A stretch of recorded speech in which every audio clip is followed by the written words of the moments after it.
आप सभी का स्वागत है हमारे इस YouTube चैनल पर। जैसा कि हमने पिछली वीडियो में प्राचीन काल से लेकर अब तक भारत में रही शिक्षा व्यवस्था के बारे में जाना था, जैसे वैदिक कालीन शिक्षा, बौद्ध कालीन शिक्षा और मुस्लिम कालीन शिक्षा के बारे में जाना। और आज इस वीडियो में हम भारत में कैसे आधुनिक शिक्षा का विकास हुआ उसके बारे में जानेंगे।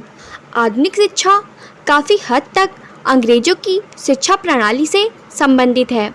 अंग्रेज पहले तो भारत में व्यापार करने के उद्देश्य से आए, लेकिन बाद में उन्होंने अपने धर्म का प्रचार प्रसार किया और इसके साथ साथ भारतीय शिक्षा प्रणाली पर अंग्रेजी शिक्षा को ज़बरदस्ती थोपा। तो आइए देखते हैं हम आधुनिक शिक्षा की कुछ विशेषताओं और उनके कमियों के बारे में जानते हैं। आइए हम इस वीडियो में देखते हैं। अतीत से ही भारत के पश्चिमी देशों में व्यापारिक संबंध थे। हिंदुओं राजाओं के समय में उन देशों में भारतीय वस्त्र, रत्न आदि की बहुत मांग थी। इन राजाओं की अपेक्षा अधिक ऐशो आराम का जीवन व्यतीत करने वाले मुसलमान शासकों ने विलास की सामग्री और कला की कृतियों के उत्पादन को उदारतापूर्वक प्रोत्साहन दिया। ये वस्तुएं शीघ्र ही पश्चिमी देशों में विख्यात हो गई और वहां पहुंचने लगी। उस समय वहां भारत से व्यापार करने के 3 प्रमुख केंद्र माने जाते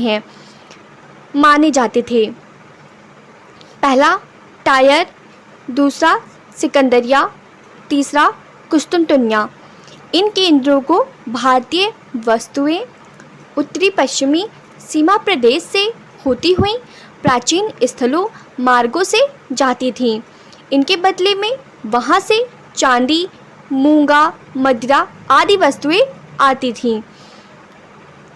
आयात और निर्यात के इन पदार्थों का क्रय विक्रय करके यूरोप के व्यापारी धनवान बन गए थे। जैसे कि 15वीं शताब्दी में तुर्कों की दक्षिणी पश्चिमी एशिया और दक्षिणी पूर्वी यूरोप की विजय के कारण भारत और यूरोप के मध्य प्राचीन स्थल मार्ग अवरुद्ध हो गए थे।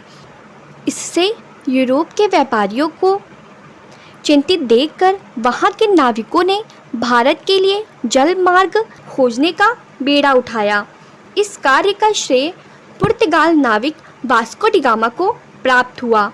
उसने 27 मई 1498 को भारत के पूर्वी तट पर पहुंचकर कालीकट के प्रसिद्ध बंदरगाह में अपने जहाज का लंगर डालकर खड़ा किया।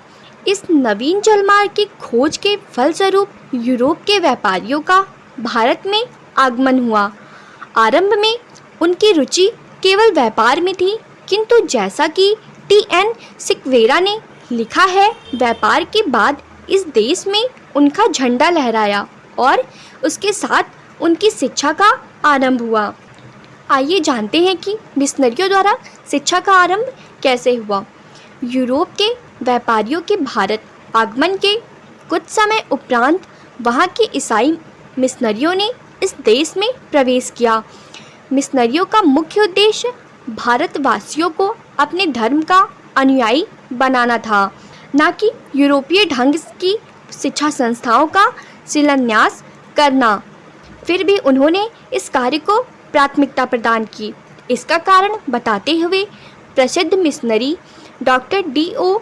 एलन ने लिखा है, शिक्षा संस्थाओं ने मिशनरियों को भारतीयों से संपर्क स्थापित करने और उन्हें अपने धार्मिक सिद्धांतों से अवगत कराने का अवसर प्रदान किया। इस अवसर का पूर्ण लाभ उठाने के लिए मिशनरियों ने भारत के विभिन्न स्थानों में शिक्षा संस्थाओं की स्थापना की और उनमें पाश्चात्य ढंग पर शिक्षा प्रदान करने का कार्य आरंभ किया।